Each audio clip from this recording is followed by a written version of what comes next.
पंजियार बाबा राजा के दरबार जाए। जखनी राजा के राज दरबार में पहुंचल, गेट पर देखे राजा साहब गेट पे बोर्ड में लिख नहीं है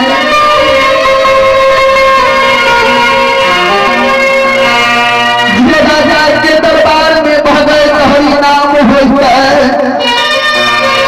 ये भगता बाबा, ये पंजियार बाबा,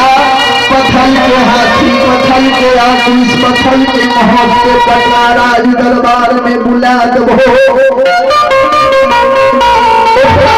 राजा जला भरी सोना दान में देखा, एक को राजदान अपने राज्य में भगत हरि नाम नित्य प्रतिदिन सुनते। अजे कहियो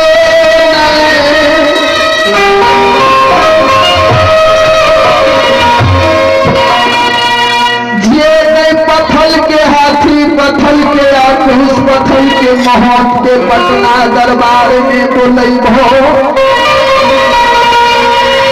राजा साहब कारागार में बंद कर देता, वंश खानदान के दुनिया में मिटा देता।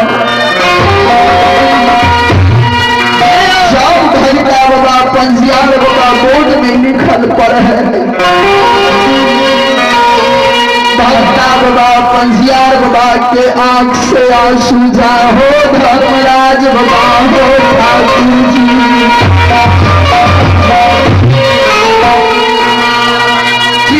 तीन जागल हो आज पटना राज दरबार में भारी अनरथ, भारी जुलूम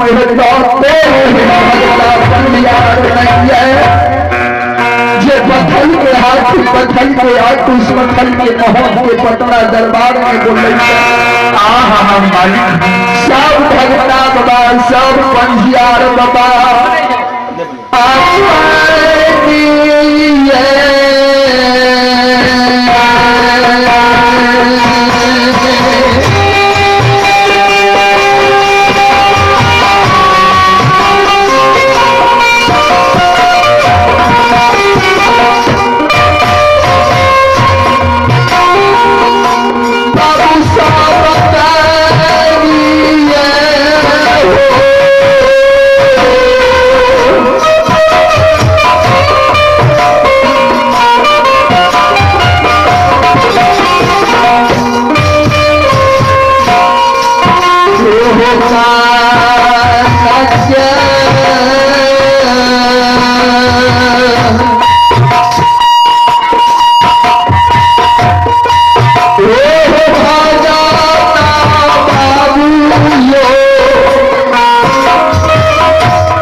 राजा के दरबार में जागल ही धारी की धारी अनरथ उठाई रह गई है।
कैसे सब खरीदा बाबा पंजियार बाबा दरबार राजा साहब पैदल सिपाही में आदेश दें सब खरीदा बाबा सब पंजियार बाबा राज दरबार में हाजिर करियो। पैदल सिपाही सब खरीदा बाबा के सब पंजियार बाबा के राज दरबार में राज दरबार में सभा लगा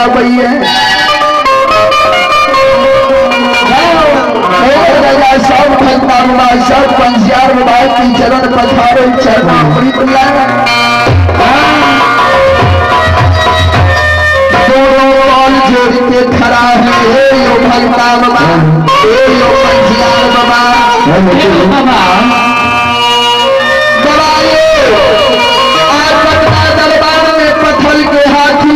पत्थल के महत जे भगता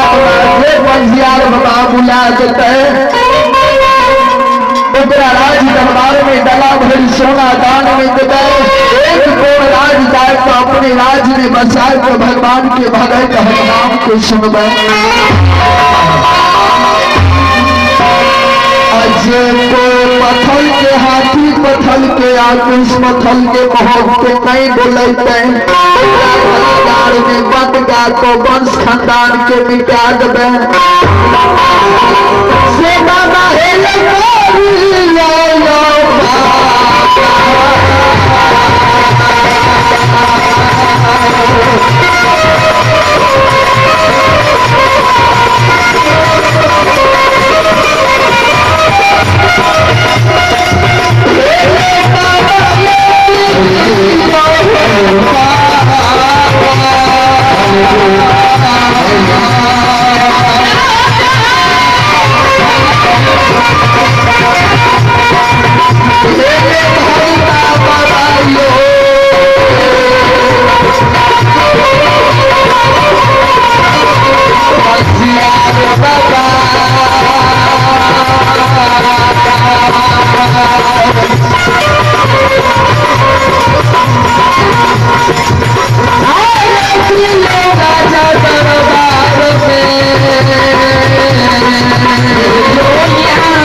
भगता बाबा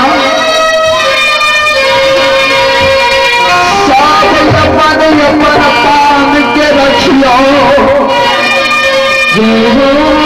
सब अपन अपन देवी देवता के बुलावियो। देखिए हिंदू धर्म में गोसाई है कि नहीं,